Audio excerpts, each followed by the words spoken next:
Total कितने awards ले चुके हैं? वीरेंद्र जी हमें 58 अवार्ड मिल चुके हैं। 58 before release. As a audience अगर मैं पूछूं कि मैं ये फिल्म क्यों देखने जाऊंगा और मुझे क्या मिलेगा, तो मैं तो चाहता था नवाज भाई भी करें, पंकज त्रिपाठी भाई करें, मनोज भाई करें। जिस तरह से आपने इंस्टीट्यूट खोला हुआ है अपना और आप जिस तरह से बताते रहते हैं, तो बच्चों के लिए बहुत अच्छा प्लेटफॉर्म है ये।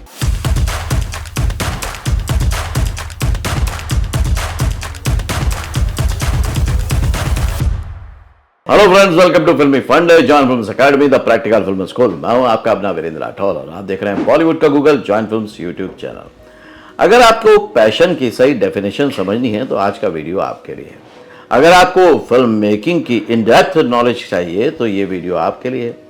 अगर आपको एक्टिंग की पराकाष्ठा देखनी है तो ये वीडियो आपके लिए, मतलब कि अगर ये वीडियो आपने देखा तो समझ जाएंगे कि वाकई जो सिनेमा होता है वो दिल से बनता है, और जब दिल से बनता है तो दिल तक पहुंचता है। एक ऐसी ही अनोखी फिल्म है नवरस, द कोलाज कथा, जिसके की प्रोड्यूसर, डायरेक्टर, राइटर, एक्टर मेरे साथ हैं Praveen ji. Welcome to join film Praveen.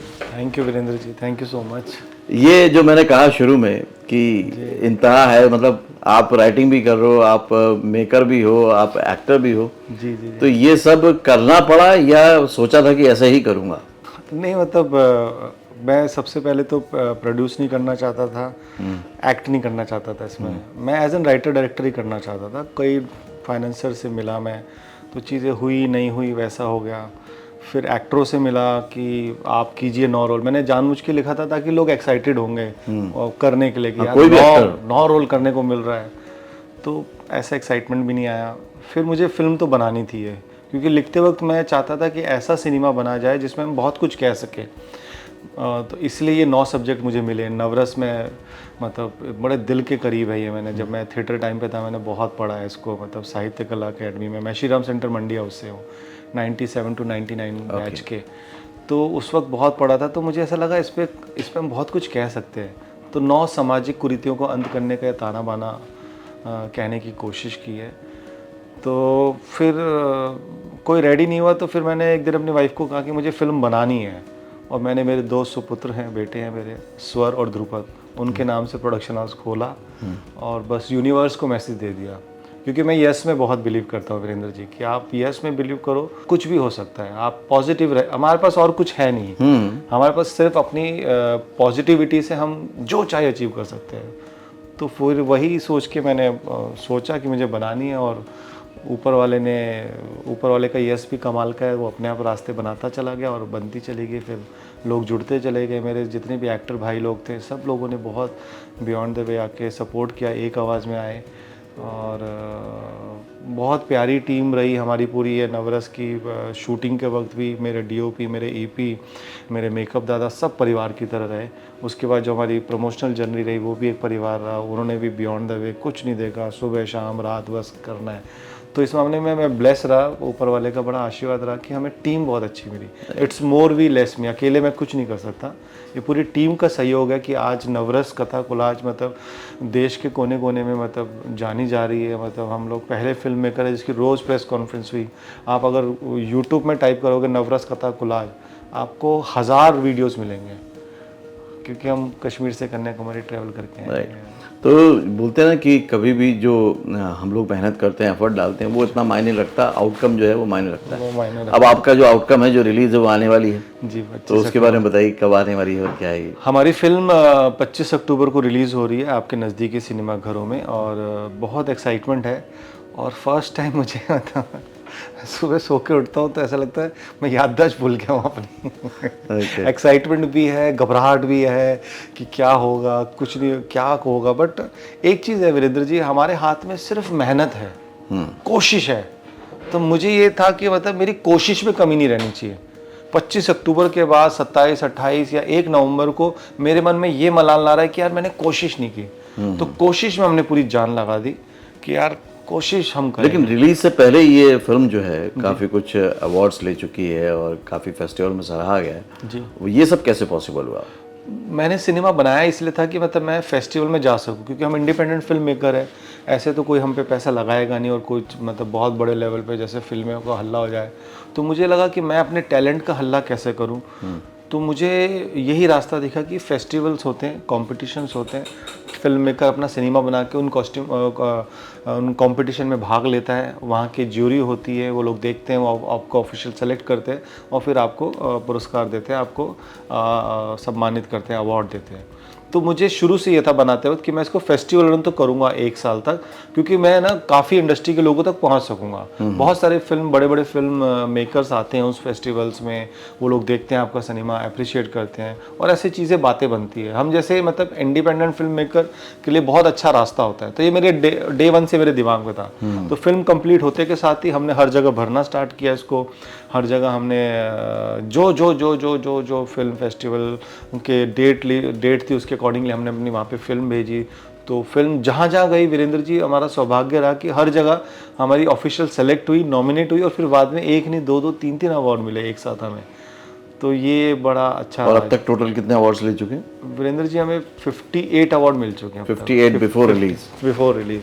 Okay. तो ये अपने आप में कि ये देश की पहली फिल्म है जिसको रिलीज से पहले 58 अवार्ड मिले, तो ये अपने आप में बहुत बड़ी बात। लेकिन किसी भी फिल्म मेकर के तौर पे ना ये बड़ा चैलेंज रहता है कि यार पहले फंड अरेंजमेंट करो, फिर शूटिंग का एग्जीक्यूशन करो, फिर ये सारे आर्टिस्ट मैनेजमेंट करो, क्रू को करो मैनेज। तो ये सब कैसे कर लिया आपने अकेले अपने दम पे? जैसे मैंने बोला यस में बिलीव किया था, आप यस में बिलीव करो और यूनिवर्स में मैसेज दो कि मुझे बनाना है, तो अपने आप ही चीज़ें बनती जाती हैं, अपने आप ही टीम ऐसी मिलती जाती है। मैंने बताया ना कि मेरी कितनी अच्छी टीम थी। मेरे डीओपी मतलब हम 3 दिन का काम 1 दिन में निकालते थे और हमने देश के कोने कोने में शूट किया। तो कंट्रोल बजट में हम कैसे रहे ये मेरे दिमाग में पहले से था। जैसे मेरी दीदी का घर है, हमारी जो लास्ट की कहानी है शांतरस, वो पूरी मेरी दीदी के घर पे शूट हुई है। ओके, तो एक्चुअल लोकेशन में शूट हुई है। तो अब कभी कोई शूट ही नहीं कर सकता। तो इस फिल्म में आपको नवरस कथा कोलाज में बहुत ही मतलब नोवेल्टी दिखेगी कि वर्जिन लोकेशन है, कि इसका कॉपीराइट है ये, क्योंकि मेरी दीदी के घर तो कोई फिल्म मेकर आएगा नहीं, वहाँ पे तो होगा नहीं। तो मैंने मेरी दीदी के घर पे शूट किया। फिर हमारा उसमें एक चंक था कि मुझे ना बर्थडे पार्टी शूट करना था, क्लाइमेक्स शूट करना था और उसमें बहुत सारे लोग चाहिए थे। फंड उतना था नहीं। मेरे जिया जी दिल्ली पुलिस में, मैंने कहा कब काम आएंगे दिल्ली पुलिस। मैंने उनको फ़ोन किया, मैंने कहा जिया जी प्लीज़ आपके साले ने आज तक कभी भी, नहीं तो दिल्ली में बहुत होता है, मैं जानता है मेरे जिया जी पुलिस में ही हो, मैंने आज तक आपका कुछ मांगा नहीं है, एक चीज़ मांग रहा हूँ, कोई बैंकेट हॉल करा दीजिए जहाँ पे हमें सस्ता सा खाना वाना मिल जाए।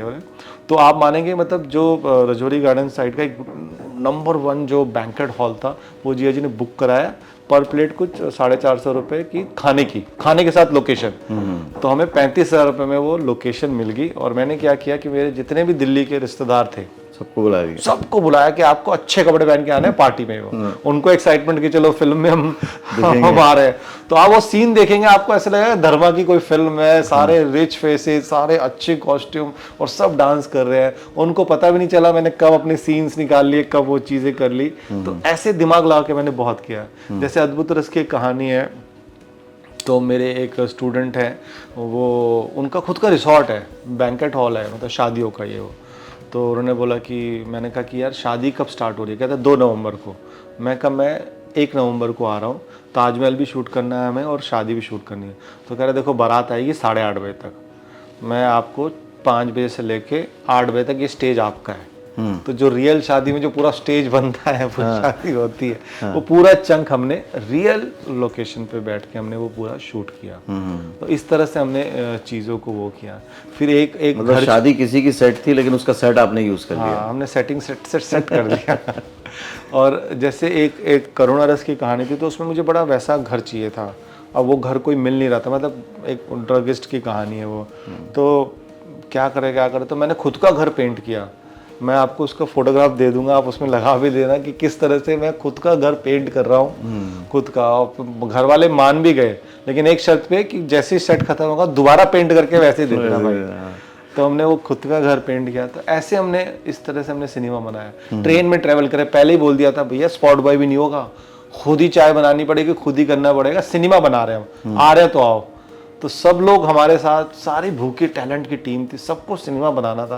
कह रहा चाय हमने बहुत पी ली है, अब सिनेमा बनाते हैं। तो ऐसा मतलब हमारे जो मेकअप दादा है अमोद दोषी जी, मतलब कमाल के प्रोस्थेटिक आर्टिस्ट है। मेरे जो 9 रूप है उस पर उनका बहुत क्रेडिट जाता है। वो उन्होंने मतलब इतना मैं भर चुका था ये है, तो उन्होंने खुद की वो चाय की डिप खरीद ली थी और खुद का एक केतली खरीद लिया था। कहता रास्ते में चाय मेरी तरफ से रहेगी। तो हम जब गए कश्मीर ट्रेन से तो चाय उन्होंने बना के दी। तो ऐसे परिवार से पूरा मतलब दुआएं बटोरते हुए ये फिल्म बनी है Virendra ji. But audience, as a audience अगर मैं पूछूं कि मैं ये फिल्म क्यों देखने जाऊंगा और मुझे क्या मिलेगा, तो आपको मिलेगा एंटरटेनमेंट। देखिए, फिल्म बनाने का सबसे पहला रूल होता है कि आप एंटरटेन कीजिए। ठीक है, सामाजिक संदेश है, ये है वो है, सब कुछ सही है, लेकिन दर्शक आपकी टिकट खरीद के आ रहा है तो वो एंटरटेन होना चाहिए। राइट। तो मेरे दिमाग में लिखते वक्त ये पहली बात थी कि एंटरटेन हो। तो एंटरटेन कैसे कैसे हो कि कहानी अच्छी होनी चाहिए। तो मैंने कहानियाँ बहुत अच्छी लिखी है। जो 9 कहानी है आपको हंसाएगी, रुलाएगी, गुदगुदाएगी, और 9 भाव है। तो आप एक ही 2 घंटे 23 मिनट में आप पूरे 9 भाव से होते हुए जाते हैं। और लास्ट कहानी शांत रस की है। मैं आपको भी चैलेंज कर रहा हूँ, आप आएंगे फिल्म देखने, आपकी आंखें नम होगी और आप अपने पिताजी को फ़ोन करेंगे, पापा आई लव यू। क्योंकि जितने भी लोग स्क्रीनिंग के दौरान आए थे, और जब फिल्म स्टार्ट हुई तो मेरा ऐसा कोई फेस, पॉपुलर फेस तो है नहीं। मैंने सीरियल किए लेकिन ऐसे बहुत ज़्यादा हिट नहीं हुए वो सीरियल। किए, अच्छे अच्छे रोल किए, बट ऐसा कभी पॉपुलर हो नहीं पाया मैं। तो लोग फेस जानते नहीं थे। लेकिन जब वो फिल्म देख रहे थे तो दूसरी, तीसरी, चौथी, पांचवी कहानी में देखते, अरे यार यही आदमी है जिसने 9 रोल किए। और लास्ट तक वो इतना कनेक्ट हो जाता था हमारी कहानियों से, हमारे काम से, और उसकी आंखें नम होती थी। और आपको पता है, मैं पहले चाहता था कि कोई OTT खरीद ले, कुछ ऐसा हो जाए, हम सेफली हो जाए। बट जब हिमाचल इंटरनेशनल फिल्म फेस्टिवल हुआ, संजय मिश्रा जी भी आए थे, सपना सर जी भी आई थी, बहुत सारे मतलब आर्टिस्ट आए थे वहाँ पे, पारितोष सर जी भी थे।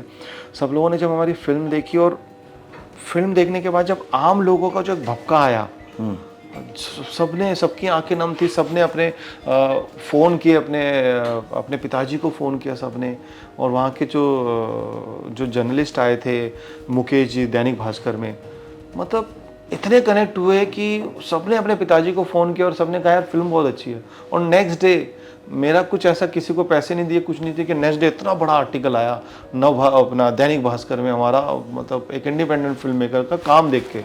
तो मुझे लगा यार देश की फिल्म है और ये देश तक पहुंचनी चाहिए। तो मैंने डिसाइड किया कि इस फिल्म को मैं पक्का थिएटर पे ही लेके आऊँगा, क्योंकि सिनेमा का पहला धंधा क्या है, सिनेमा है। OTT और ये सब अभी आए हैं, तो ये अदर प्लेटफॉर्म्स हैं, ये अदर प्लेटफॉर्म्स हैं। बट मुझे ऐसा लगा कि नहीं, सिनेमा पे लाएंगे। जब ये इतने यहाँ पे इतना हौसला दिया मेरे देश ने, तो मैं देश को तो जब आपने सोचा था कि यार इसको मैं एक्ट ना किसी बड़े स्टार से कराऊंगा, तो किस किस की बात करेंगे? नॉर्मली जब इस तरह के कैरेक्टर आते हैं तो सबसे पहले दिमाग में आता है कि भाई आमिर खान होना चाहिए, जी, कोई इस तरह का जो इसके साथ जस्टिस कर पाए। तो आपके माइंड में कौन कौन से लोग थे? मैं तो सब बोला। मैंने कहा यार आप जिसको अप्रोच कर सकते हो बोलो।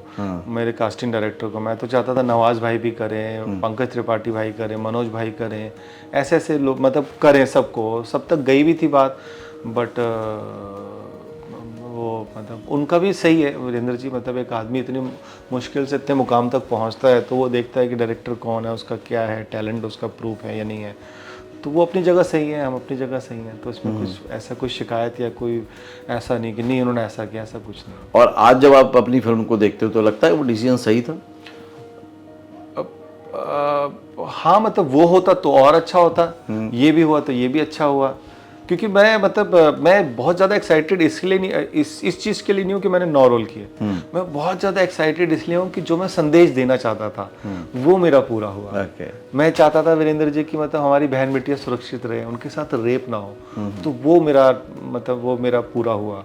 मैं चाहता था कि डाइवोर्स ना हो, क्योंकि डाइवोर्स हस्बैंड वाइफ का नहीं होता, पेरेंट्स और बच्चे का होता है। और इस चीज़ का हमारे पास प्रूफ मिला। हम जब सूरत पहुंचे तो सूरत में मैंने अपनी PR टीम को पहले ही बोल रखा था, वसीम जी, नज़मा जी को, कि मुझे है ना स्कूल कॉलेजेस ज़रूर जाने हैं ताकि बच्चे येस में बिलीव करें। और उनको मैं बोलना चाहता था, मेरा भी बेटा 20 साल का है, तो बच्चे यूथ में ना आज ही से येस में बिलीव करेंगे तो उनकी लाइफ लॉन्ग वो सही रहेगा, क्योंकि अभी उनका कैरेक्टर बिल्डअप हो रहा है। तो एक बच्चा भागते हुए, मतलब हमने जब पूरा उनको बोला सब भागते हुए नज़मा जी के पास आया और उनको बोला कि मैं ये फिल्म ज़रूर दिखाऊंगा अपने पेरेंट्स को। तो उन्होंने कहा हाँ बेटा ज़रूर दिखाना ना। तो कह रहा नहीं मैं दिखाऊंगा, क्योंकि जो मेरे मम्मी पापा हैं वो अब साथ नहीं रहते, वो अलग अलग रहते हैं। तो आपने इतना अच्छा बोला है तो मैं चाहता हूँ वो फिल्म देखे और वापस एक हो जाए। यही मैं चाहता हूँ, मतलब ऐसा हो, बच्चे यस में बिलीव करें, खुशहाल रहे हमारा भारत। तो उस चीज़ के लिए मैं बहुत एक्साइटेड हूँ। मेरे लिए ऐसा एक्साइटमेंट नहीं है कि एज एन एक्टर 9 रोल है, देखो मेरा काम नहीं। आप फिल्म देखें, हंसें, मुस्कुराएं, गुदगुदाएं, रात को सोते वक्त थोड़ा सोचें, हमारा मतलब जो चीज़ें हैं जो मैं चाहता हूँ कि 9 सामाजिक कुरीतियों का अंत हो, तो वो उसके लिए मैं ज़्यादा एक्साइटमेंट मतलब और वो पूरा हो रहा है। Great great great. तो बस ये फिल्म रिलीज हो रही है, सब लोग जाके देखें और आपकी जो मेहनत है वो सफल हो, यही हमारी शुभकामनाएं। हाँ वीरेंद्र जी, मतलब आप बहुत अच्छा काम कर रहे हैं। आपके माध्यम से मैं आपको फॉलो भी कर रहा हूँ, देख भी रहा हूँ कि जिस तरह से आपने इंस्टीट्यूट खोला हुआ है अपना, और आप जिस तरह से बताते रहते हैं, तो बच्चों के लिए बहुत अच्छा प्लेटफॉर्म है ये, कि मतलब आप आइए, मतलब जुड़िए वीरेंद्र जी के साथ। एक अच्छी पहल की है उन्होंने और अच्छा ज्ञान मिलेगा आपको जॉइन फिल्म में। तो मैं सारे बच्चे जो भी अभिनेता बनना चाहते हैं या अभिनेत्री बनना चाहते हैं, तो आप वीरेंद्र जी से संपर्क करें और जॉइन फिल्म को देखें, और आपको यहाँ पे एक डेफिनेटली अच्छे ज्ञान की प्राप्ति होगी। मुझे इनसे बात करके और इनकी चीज़ों को देखते हुए मुझे ऐसा लगता है कि आपका आना सार्थक होगा और आपको गाइडेंस भी मिलेगी प्रॉपर ये वो। तो उसी गाइडेंस के साथ आप नवरस कथा कोलाज भी देखिए, वो भी अपने आप में एक इंस्टीट्यूट है, आपको सीखने को मिलेगा एक ही आदमी के 9 रोल निभाना, और आपको मज़ा आएगा। वो फिल्म आपको हंसाएगी, रुलाएगी, गुदगुदाएगी और सोचने पे मजबूर होगी। तो प्लीज़ 25 अक्टूबर को ज़रूर देखने जाएं नवरस कथा कोलाज। राइट। तो 25 अक्टूबर को जॉइन फिल्म्स कम्युनिटी को तो जाना ही है, क्योंकि नॉर्मली लोग कहते हैं कि अगर आपको फिल्मों के बारे में कुछ जानना है, कुछ सीखना है, तो फिल्में देखो। फिर आपका सवाल होता है कि कौन सी फिल्में देखें, तो मुझे लगता है कि ये अकेली फिल्म देख लीजिए तो बहुत कुछ आपको सीखने को, देखने को मिल जाएगा कि 9 तरह के कैरेक्टर एक ही साथ एक एक्टर कैसे निभाता है, एक फिल्म मेकर उनको कैसे प्रेजेंट करता है कि कहानी में कहीं बिल्कुल अलग अलग भी चीज़ें ना लगें, वो एक जैसी लगे, और कहानी में जो बात कहना चाहते हैं वो भी कही जाए। तो ये फिल्म आप लोग जाके ज़रूर देखिएगा, क्योंकि इस तरह की फिल्में जब आप देखते हैं तो बहुत कम समय में आप बहुत कुछ ज़्यादा सीख पाते हैं, समझ पाते हैं, और इससे आपको ये भी पता चलेगा कि पैशन का रियल मतलब क्या होता है। कि जब आपके कोई साथ नहीं होता, आप यूनिवर्स को छोड़ देते हैं, यस में बिलीव करते हैं और चीज़ें होने लग जाती हैं। ज़्यादातर आप में से लोगों के साथ यही प्रॉब्लम होती है कि वो बिलीव करते भी हैं और बाद में थोड़ा सा डर भी जाते हैं। तो डर और बिलीव की जो ये बीच की रेखा है, इसको अगर आपने थोड़ा सा भी समझने की कोशिश करी तो इस फिल्म को देखकर आप ज़रूर समझेंगे। अगले वीडियो में फिर से मिलता हूँ, तब तक के लिए देखते रहिए, सीखते रहिए, जमे रहिए। All the very best.